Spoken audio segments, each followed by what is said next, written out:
El período republicano. Si lo comparamos con los periodos posteriores, nuestro conocimiento sobre el equipamiento militar republicano ha sido, por desgracia, bastante limitado durante mucho tiempo. A falta de evidencias arqueológicas de entidad, dependemos de referencias literarias bastante dudosas y de algunas representaciones artísticas. Solo en los últimos años han comenzado a surgir hallazgos relevantes de contextos arqueológicos seguros.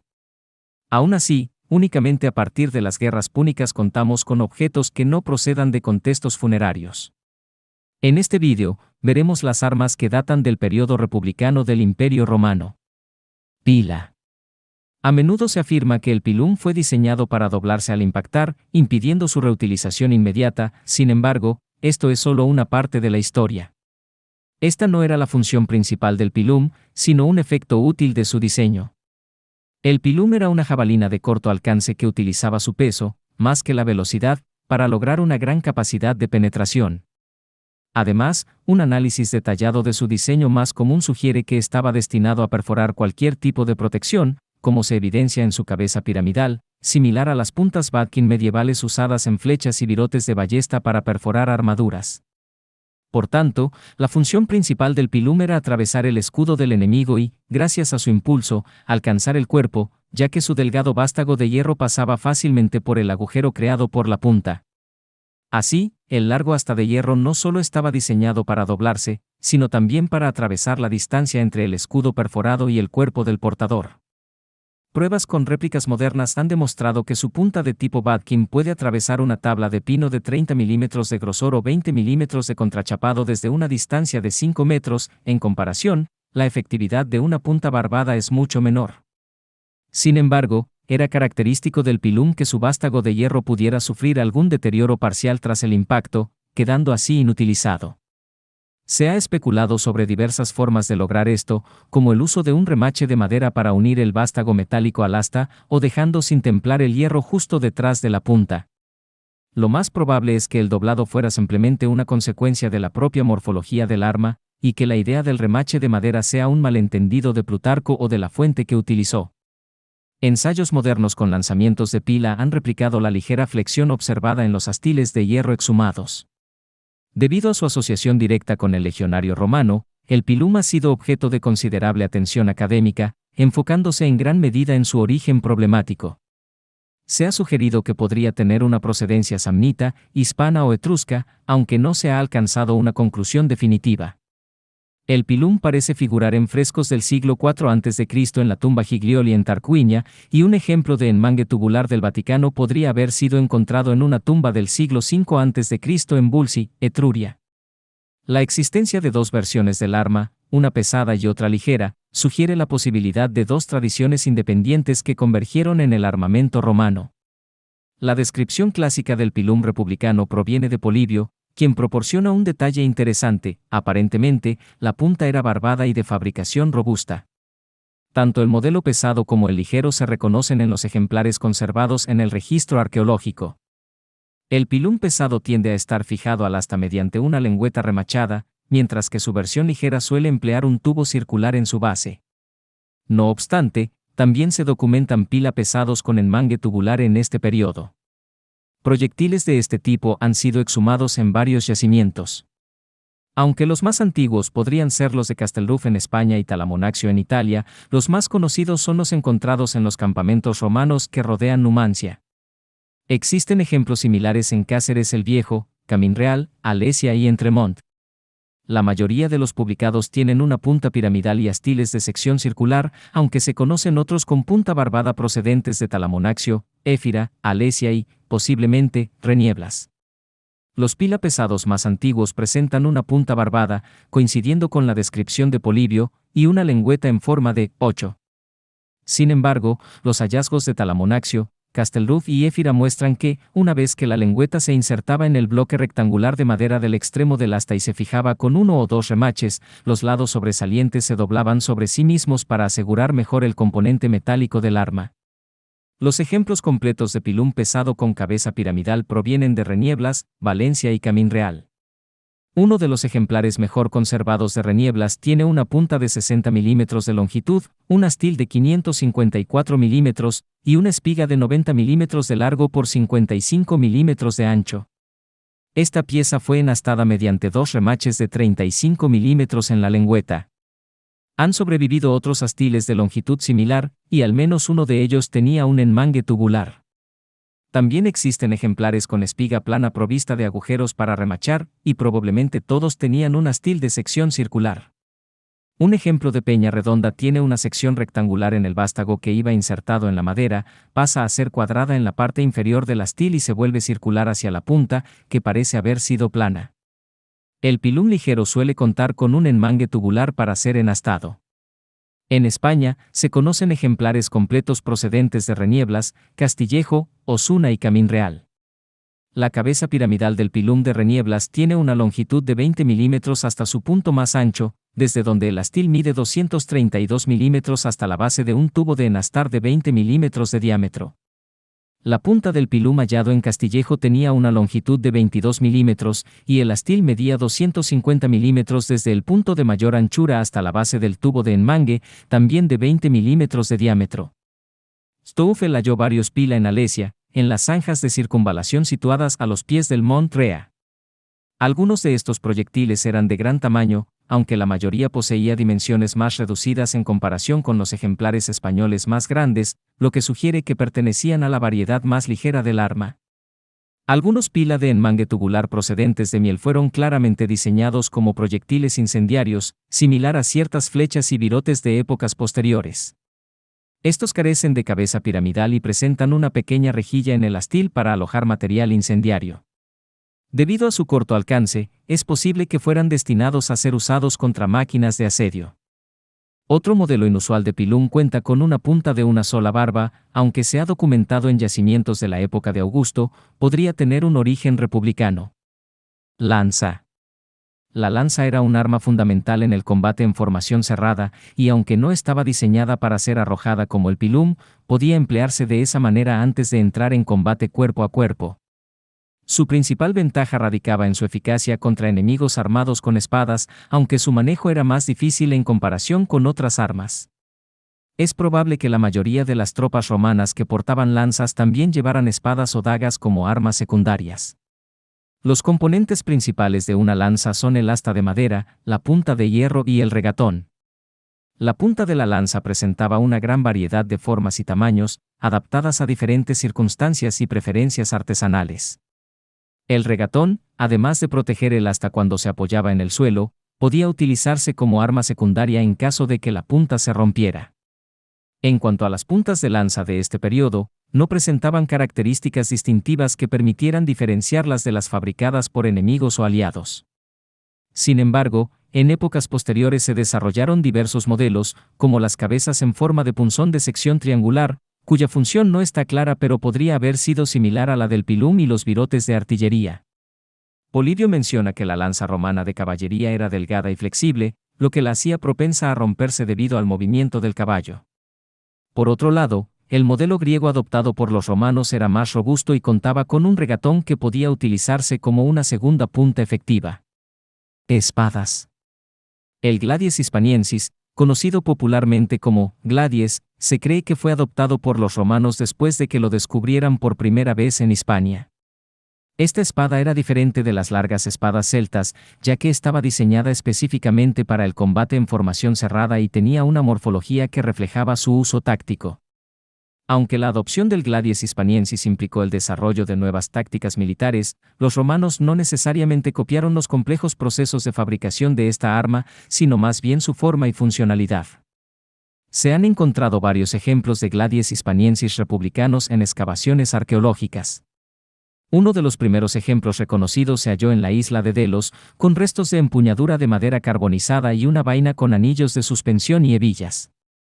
Otros ejemplos provienen de diversos yacimientos europeos, algunos datados en torno al año 175 a.C. Estas espadas tenían hojas con hombros redondeados, puntas aguzadas y características específicas como la longitud y la forma de la hoja. Aunque los romanos adoptaron el Gladius hispaniensis, también se han encontrado ejemplos de espadas largas de origen celta en contextos romanos en España, lo que sugiere que algunas unidades romanas podrían haber utilizado armas celtas. Además, se han descubierto falcatas, otro tipo de espada hispana indígena, en varios yacimientos. Se ha discutido mucho sobre el uso del gladies en combate, particularmente sobre la efectividad de la estocada en comparación con el corte.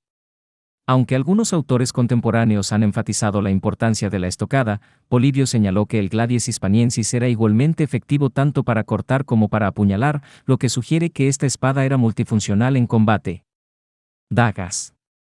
La daga utilizada por los soldados romanos también parece tener un origen hispano, aunque no fue mencionada por Polibio. Ejemplos encontrados en Cáceres el Viejo, Castillejo y Caminreal muestran similitudes con el armamento de la península ibérica. Estas dagas tenían una hoja pistiliforme de unos 150 a 200 milímetros de longitud, con un nervio central y una punta alargada. El pomo era un disco engrosado, y había otro en el centro de una empuñadura recta de sección cuadrada. Una guarda recta protegía la mano del usuario y estaba remachada en la parte superior de la hoja. Este diseño de daga se muestra en las monedas conmemorativas del asesinato de Julio César en el año 44 a.C. Es posible que su uso no se generalizara antes del siglo I a.C., ya que Polibio no la mencionó, aunque era popular entre algunos aliados, como lo demuestra su presencia en yacimientos romanos. Cuando la Legio Martia fue aniquilada en el año 42 a.C., el centurión de Padova llevaba un pugio, lo que sugiere su uso militar. Además, un relieve de Padua revela que la daga podía llevarse en posición horizontal, justo debajo del cinto y sobre el vientre. Las dagas ibéricas tenían vainas de armazón, y un ejemplar encontrado en Ciruelos muestra similitudes con una funda del siglo I después de Cristo descubierta en el campamento de Exeter, que podría ser una superviviente de la época republicana. Sin embargo, un pugio de Tarento hallado en su vaina, de época tardorrepublicana o principios del período augusteo, tenía una empuñadura diferente, con un pomo cruciforme y sin el engrosamiento en el centro. Aunque se ha sugerido que las dagas romanas encontradas en Alesia podrían ser de origen galo, la presencia de material romano en el sitio y la falta de este tipo de armas en contextos galos hacen más probable su origen romano. Arcos, hondas y artillería. Los proyectiles utilizados en la antigua Roma, como las puntas de flecha, los virotes de catapulta y los glandes de honda, están documentados arqueológicamente. Los glandes de honda a menudo contenían insultos y consignas políticas inscritos durante su fabricación, como se encontró en un conjunto de glandes en Perugia. Las puntas de flecha estaban mayormente unidas al astil mediante un vástago clavado, con diferentes formas y tamaños, algunas de hoja plana, otras de 3 aletas. También se han encontrado virotes de catapulta en diversos yacimientos españoles, franceses y eslovenos, con cabeza piramidal y enmangue tubular.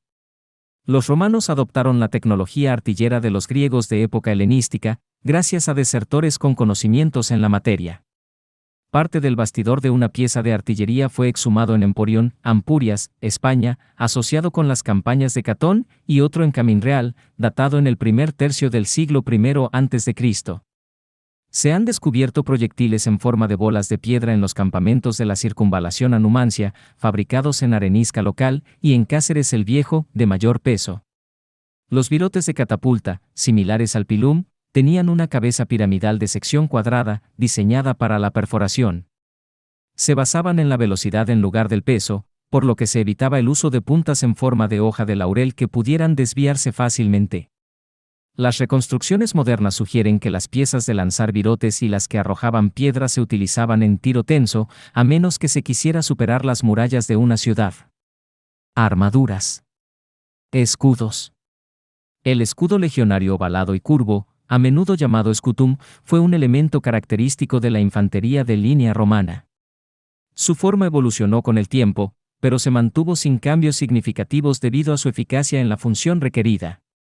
Tito Livio menciona que este tipo de escudo fue adoptado por las 3 clases de legionarios durante las guerras latinas del siglo IV a.C., en reemplazo de los modelos redondos que se utilizaban anteriormente. Las representaciones artísticas respaldan su origen itálico. Polibio describe el sistema de construcción del escudo romano, que consistía en 2 planchas circulares encoladas con pez de buey y recubiertas por una capa de lino y otra de cuero de ternera. Tenía una orla de hierro en los bordes superior e inferior para proteger contra golpes de espada, y un humbo metálico para proteger contra proyectiles. Un escudo similar fue encontrado en Asr el-Arid, el Fayum, Egipto, construido a partir de tiras de madera encoladas y cubierto con fieltro de lana de cordero en ambas caras. Este escudo tenía un nervio de madera en su parte media para cubrir el asa interna. La caballería romana originalmente utilizaba escudos circulares de piel de buey, pero según Polibio, los romanos los reemplazaron por el modelo griego, considerado superior en firmeza y solidez. Sin embargo, no está claro cuándo ocurrió este cambio. En resumen, el escudo legionario romano era un elemento esencial para la infantería de línea romana, y su diseño y construcción se basaban en la funcionalidad y la protección del soldado en combate. Armaduras corporales. Antes del siglo I a.C., las armaduras estaban estrechamente relacionadas con la posición social y la riqueza del portador. Polibio menciona un tipo de armadura de bronce llamada pectorale, que era utilizada por los legionarios de un nivel social más bajo. Estas corazas tenían una larga tradición en la península itálica, con formas circulares, de 3 discos o rectangulares. Algunos hallazgos arqueológicos respaldan esta afirmación, como el descubrimiento en el campamento de Marcelo, cerca de Numancia, que consistía en una placa de bronce circular con remaches y una placa rectangular en la parte inferior. Los legionarios con mayor poder adquisitivo llevaban lorica gemate, cotas de malla desarrolladas por los celtas y adoptadas por los romanos. Fragmentos de lorica gemate se han encontrado en varios sitios, como Renieblas y la tumba de los Escipiones en Roma. Estas cotas de malla se usaban junto con una prenda interior acolchada y, posiblemente, terijes, tiras de cuero o lino endurecido, para proteger el torso. La lorica gemate era una armadura relativamente simple de mantener, ya que estaba formada por anillos metálicos unidos entre sí, lo que permitía su reparación fácilmente. Sin embargo, su conservación en el registro arqueológico es limitada debido a su durabilidad. Las representaciones escultóricas ofrecen más información sobre las armaduras romanas. Monumentos como el de Emilio Paulo en Delfos y el altar de Domicio en Obarbo muestran soldados romanos con lorica gemate hasta los muslos, con una pieza adicional sobre los hombros para mayor protección. También se ha encontrado un relieve en Osuna, España, que parece mostrar legionarios equipados con escudos rectangulares, cascos y lorica gemate. Otro tipo de armadura utilizada por los romanos era la lorica soamata, formada por pequeñas piezas de chapa metálica unidas entre sí y cosidas a un soporte de tela. Aunque era menos flexible que la lorica gemate, fue popular durante todo el periodo romano. No se conocen ejemplos de grebas, protecciones para las piernas, de esta época, pero se ha sugerido que cada soldado llevaba una en la pierna izquierda, como se muestra en el relieve de Osuna. Esto era consistente con la práctica de los gladiadores, que a menudo llevaban una greba en la espinilla izquierda para proteger esa parte del cuerpo durante los combates. Cascos. Aunque se han encontrado muchos cascos de época republicana, la mayoría de ellos no se pueden atribuir directamente al ejército romano, ya que la mayoría provienen de contextos funerarios. Uno de los tipos de casco más comunes es el llamado montefortino, que se cree que fue utilizado por la infantería romana desde las guerras púnicas hasta el final de la República. Aunque estos cascos se encuentran principalmente en entierros, se han hallado ejemplares completos y fragmentos en sitios como Caminreal, Alfaro y Quintanas de Gormaz en la península ibérica. Un hallazgo en Pisighettone, Italia, con una inscripción en latín que sugiere una datación alrededor del siglo III a.C., confirma su uso por parte de los soldados romanos de esa época. El casco montefortino, de origen celta, tenía una calota de cobre batida en forma semiesférica, a veces con un botón en la parte superior a modo de cimera. A lo largo del tiempo, hubo variaciones en el tamaño del guardanuca, pero la forma básica del casco se mantuvo similar. Este tipo de casco se utilizó desde el siglo IV a.C., y su evolución continuó hasta el Principado, con cambios en el proceso de fabricación y acabado. A medida que Roma se expandía hacia los territorios celtas, se encontraba con otros modelos de cascos como el Colus y el Hagen/Diagonal Port. Estos modelos, de origen celta, influyeron en el diseño de los cascos romanos posteriores. Mientras que los cascos montefortino tenían carrilleras triangulares, los modelos Hagen/Diagonal Port tenían carrilleras más eficaces que proporcionaban una mejor protección sin obstaculizar la visión del usuario. Esta forma de carrillera se convirtió en estándar para los cascos romanos posteriores. Los cascos romanos a menudo se decoraban con penachos de plumas, y Polibio menciona que los legionarios llevaban un penacho de 3 plumas de color negro o púrpura, aunque se refiere específicamente a los astati de su época. Algunas representaciones escultóricas muestran a los soldados con cimeras o crestas en sus cascos. La Legio Quinta Laudae, por ejemplo, llevaba una cresta distintiva que llevó al cognomen de la unidad, Alondras. Las representaciones de cascos en la escultura varían en calidad, pero en general, los soldados de infantería del altar de Domicio Enobarbo parecen llevar cascos del tipo montefortino. Otro equipamiento. Cinturones. Aunque no hay una gran cantidad de información sobre los cinturones utilizados por los soldados romanos de época republicana, la presencia de cinturones en representaciones como el altar de Domicio Enobarbo y el monumento de Emilio Paulo sugiere su uso generalizado. El uso de cinturones, especialmente con armaduras de malla, parece haber sido significativo, ya que los experimentos modernos muestran que al ceñir la cota de malla a la cintura, parte del peso se distribuye hacia las caderas, aliviando así la carga sobre los hombros. Esto habría sido especialmente útil considerando las largas cotas de malla que llegaban hasta los muslos durante la época republicana. Aunque no se sabe con certeza cuán comunes eran las placas de cinturón, se han encontrado algunos ejemplos en yacimientos como los que rodean Numancia y Cáceres el Viejo. Estas placas, generalmente de aleación de cobre, tenían diseños decorativos y se fijaban al cinturón mediante remaches. Algunos ejemplos muestran diseños entrelazados o motivos circulares en relieve. Sin embargo, la función exacta de algunas de estas placas, como la que carece de método de fijación o la que tiene agujeros y una ranura, no está clara. Estos hallazgos arqueológicos proporcionan pistas importantes sobre la indumentaria y el equipo utilizados por los soldados romanos durante la República, pero aún queda mucho por descubrir y comprender sobre estos aspectos específicos de su equipamiento. Mantos, capotes y botas. Es cierto que nuestro conocimiento sobre los equipos y la vestimenta de los soldados romanos durante la República es bastante limitado. La falta de evidencia arqueológica y representaciones artísticas específicas hace que sea difícil reconstruir con precisión cómo se vestían y equipaban. Algunas pistas pueden encontrarse en ciertas representaciones, como el centurión de Padova que parece llevar un sagem, un manto rectangular que se envolvía alrededor del cuerpo y se sujetaba con un broche en el hombro derecho. Sin embargo, otros detalles de su indumentaria, como la túnica y las botas, son difíciles de discernir. En el altar de Domicio Enobarbo, los soldados parecen vestir túnicas de manga corta que llegan hasta justo por encima de la rodilla, aunque solo el jinete parece llevar una capa, posiblemente un sagem. El oficial, por otro lado, lleva un paludamentum sobre el hombro izquierdo, una prenda distintiva de los oficiales de alto rango.